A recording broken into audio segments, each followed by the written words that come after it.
This was the Lord of the Tower, the Demon King Ba.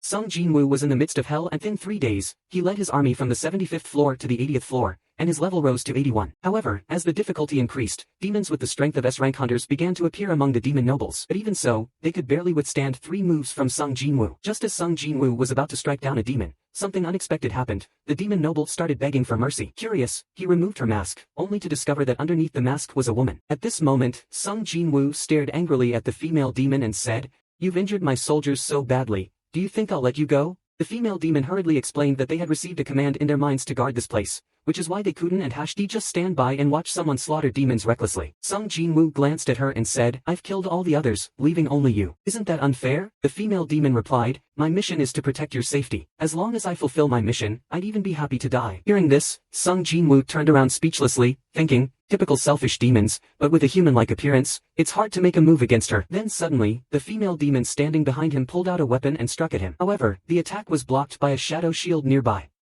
It turned out that Fong, having noticed something unusual about the female demon, had set up a protective shield.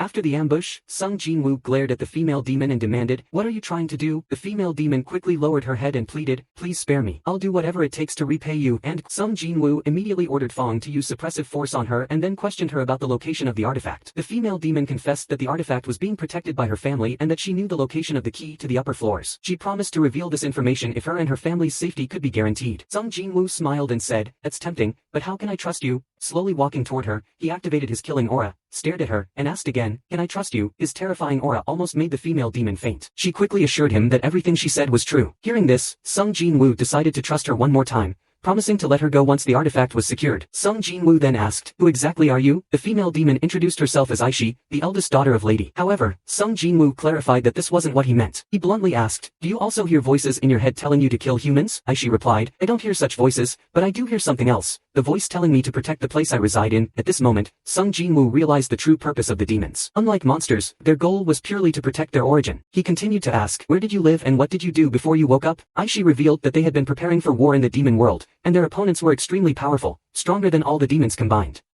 However, just as she was about to disclose the enemy's identity, her words abruptly changed. Content exceeds permissible range. The conversation was cut off. She then collapsed unconscious. 2.5 hours later, Aishi regained consciousness. Seeing the corpses of demons nearby, she remarked, "It seems your relationships among demons aren't great either." Aishi learned that Sung Jinwoo had stayed by her side to protect her while she was unconscious. Overwhelmed with gratitude, she sincerely thanked Sung Jinwoo for his protection. All living creatures were brought back to the family, and he was taken to meet the family head. However, when the family head saw Sung Jinwoo, his face instantly showed a look of fear because he could see the army in Sung Jinwoo's shadow. He immediately ordered his demons to surround Zhou. However, Sung Jinwoo calmly told the family head that as long as he received the entry pass, he would leave quietly. The family head, still visibly tense, knew that Sung Jinwoo was the man who had killed the god of fire, and his strength was on par with the god of fire. Therefore, when facing Sung Jinwoo, he dared only to ask if this was truly his only request. Sung Jinwoo then remembered that he still needed to borrow Aishi's help to find the upper levels, as his assistance was indispensable. Finally, the family head, after obtaining Sung Jinwoo's promise to protect his daughter and his safety, handed him the entry pass. Without wasting any time, Sung Jinwoo immediately took Aishi and headed toward the 81st floor. At this moment, Aishi took out a scroll and said to Sung Jinwoo, "This is a scroll that the Kali family likes. Bringing this with you will be beneficial for negotiations." After hearing this, Sung Jinwoo asked whether Aishi had a good relationship with the Kali family. Aishi immediately denied it, explaining that the noble families of the demon world often clashed over rankings but could resolve their issues through negotiations. Sung Jinwoo chuckled after hearing this and said, "That's great. You wait here, I'll quickly settle this with them." And, within just a few minutes, the Kali family castle was engulfed in flames, accompanied by loud explosions. After completely wiping out the family, Sung Jinwoo level rose to 87. At the same time, Aishi also reached a level eligible for promotion. With Sung Jinwoo permission, Aishi successfully advanced from knight to warlord, and from the aura emanating from him, it was clear he had achieved S-level power. Thus, Sung Jinwoo used his unique and negotiation methods and to make his way smoothly to the 90th floor. At this moment, Aishi told Sung Jinwoo that high-ranking nobles were much stronger than ordinary ones and that if he negotiated well, they might hand over the entry pass just like his own family did. Sung Jinwoo sighed helplessly and said, "If I'm stronger than you, will you still be willing to negotiate with me?" Aishi, confused, asked why Sung Jinwoo would spare his family.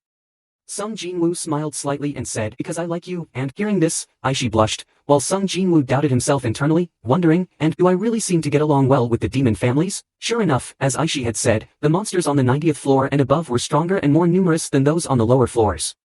Even though Sung Jinwoo had leveled up, his magic power fluctuated greatly, indicating that his soldiers were constantly being destroyed and regenerated. Sung Jinwoo had no choice but to intervene personally to battle the demons. This time, it took him a full 15 days to climb to the 100th floor of the demon tower. To his surprise, as soon as he entered, a giant dragon flew swiftly in his direction and landed in front of him. Sung Jinwoo looked up and saw a figure standing on the dragon and back. The terrifying killing intent emanating from this figure sent a shiver down his spine. Clearly, this was the Lord of the Tower, the Demon King Ba.